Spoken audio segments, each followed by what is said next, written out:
الفتح على الإمام, or correcting the recitation of the Imam, can cause problems, frustrations, and disturbance if not done properly. That's why it is one of the more important things to learn, especially in times like Ramadan, in Taraweeh prayer. First of all, you need to know that there are 3 types of mistakes. Mistakes that you must correct. So it is mandatory or wajib to correct these mistakes. Second, mistakes that should be corrected. So it is not mandatory to correct them, but it is better to do so. And last, mistakes that you must not correct if the Imam makes them. Let's start with the first type of mistakes. Mistakes that you must correct. If the Imam makes a mistake that changes the meaning in Surah Al-Fatiha, then you must remind the Imam and correct the mistake. So if the Imam, for example, said, صِرَاطَ الَّذِينَ أَنْعَمْتُ عَلَيْهِمْ with Dhamma instead of أَنْعَمْتَ عَلَيْهِمْ with Fatha, which then completely changes the meaning, as you can see, then you must remind the Imam and correct that mistake. Second, if the Imam forgets an entire ayah in Surah Al-Fatiha, like if the Imam says, Alhamdulillahi Rabbil Alameen Maliki Yawmiddin, this is a major mistake that must be corrected. So these mistakes in Surah Al-Fatiha specifically will invalidate the prayer entirely. And that's why it is mandatory to correct these mistakes before you proceed with prayer.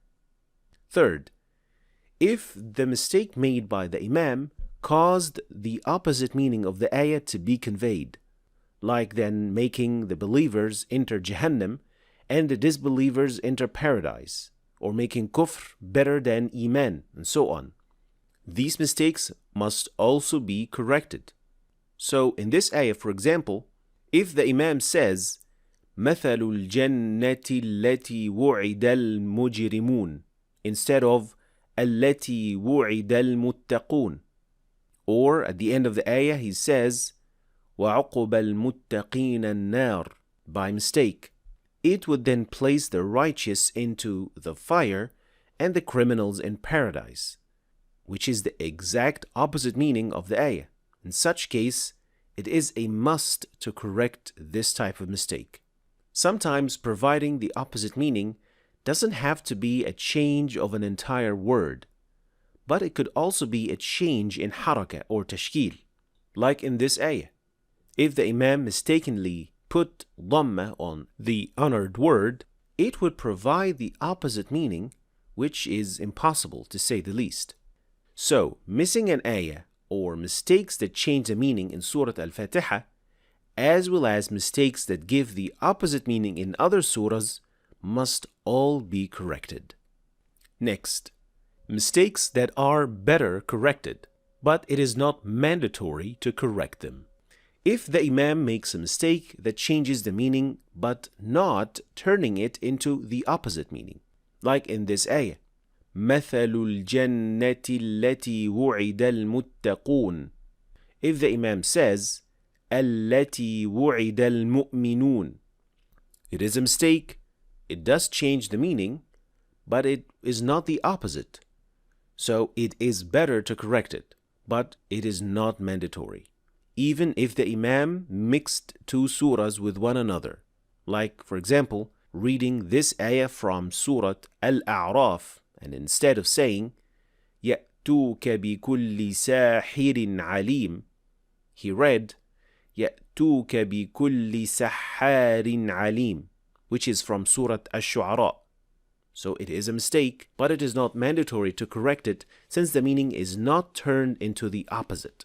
Moving to the third type of mistakes, which are mistakes that must not be corrected. This includes minor mistakes that don't affect the meaning at all, but make the recitation less perfect, like mistakes in qalqala, the length of secondary mad, idgham, iqlab, nasalization, this type of mistakes. because in this case, ensuring a smooth execution of prayer is of higher priority, so minor mistakes should be tolerated, as long as the meaning is not changed or it turned it into the opposite meaning. So these are the three types of mistakes and what we should do in each one of them. But now is the question, can anyone correct the mistake? And how should we do that? And this is where many things can go wrong. So to ensure proper execution, you can follow these 7 principles on how you should correct the recitation of the Imam properly. And afterwards, we'll study a practical case that was actually caught on camera to see what we can learn from it. The first principle is, make sure that your intention is pure and for the sake of Allah. You're not trying to show off that you know this ayah, or you want to put the Imam in a bad situation, or something like that. Make sure that it is only for the sake of Allah. And this is very, very important for your own prayer. Second, if you are not 100% sure that there is a mistake, or you're not 100% certain what the correction is, then it is better not to say anything. There are many ayat in the Quran that are very similar, so if you don't know for sure, you might be correcting something that is actually an ayah that you don't know of. So you have to be 100% certain. Number 3, if you hear a mistake, don't immediately start correcting the Imam, since the Hafiz will probably realize the mistake he made and correct himself. Sometimes the Imam needs a moment to remember or gather the line of thought to continue. Or it could also be that the Imam is affected by the ayah and needs a moment. Others also try to repeat the ayah to try to remember. So if you immediately correct the Imam, it would put a lot of pressure on him going forward, and it can potentially cause more mistakes. Number 4, if you know there is a corrector behind the Imam, then wait for them to correct first. We don't want more than one person correcting the Imam at the same time, which might cause confusion during prayer. 5, if you are far enough from the Imam that he won't hear you, then not saying anything is better, as it won't benefit the Imam and it ensures that other people are not distracted during prayer. Number 6, when correcting, it is better to wait until the Imam pauses to take a breath. Then correct the part that needs correction, rather than raise your voice or interrupt the recitation, as this might confuse the Imam and make him unable to remember where he had stopped, or not even properly hear the correction over his own voice.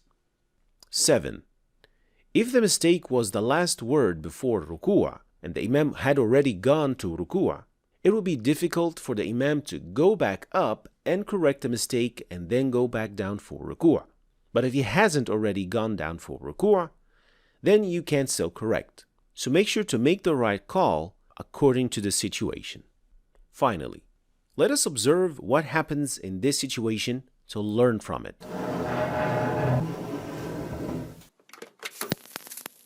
This is Shaykh Al-Hudayfi, and this is the corrector of the Imam, or Al-Fatih. And in prayer, the Imam makes a mistake and forgets an ayah. Notice then what happens.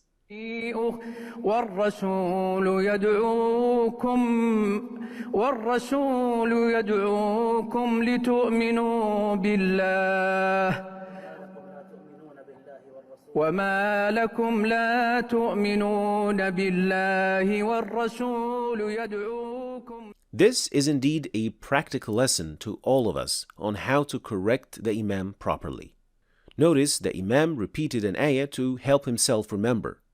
But at the same time, notice how Shaykh Al-Hudayfi didn't just immediately correct the Imam. He first checked if the corrector of the Imam, or Al-Fatih, is present behind the Imam. Then it would be more suitable for the one closer to the Imam to remind the Imam and correct the mistake.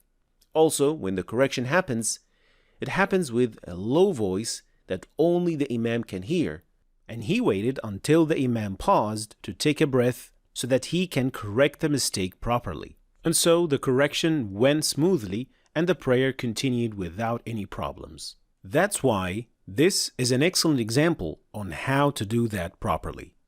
So applying these rules requires both knowledge and wisdom to not cause disturbance and help the Imam further.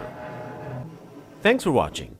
If you want to start reading and understanding the Quran in Arabic, then you should start your journey right here. And don't forget to check out my latest book, which goes perfectly with this free course. I'll leave the links for all of them in the description, so check them out. Thanks for watching, and I'll see you next time.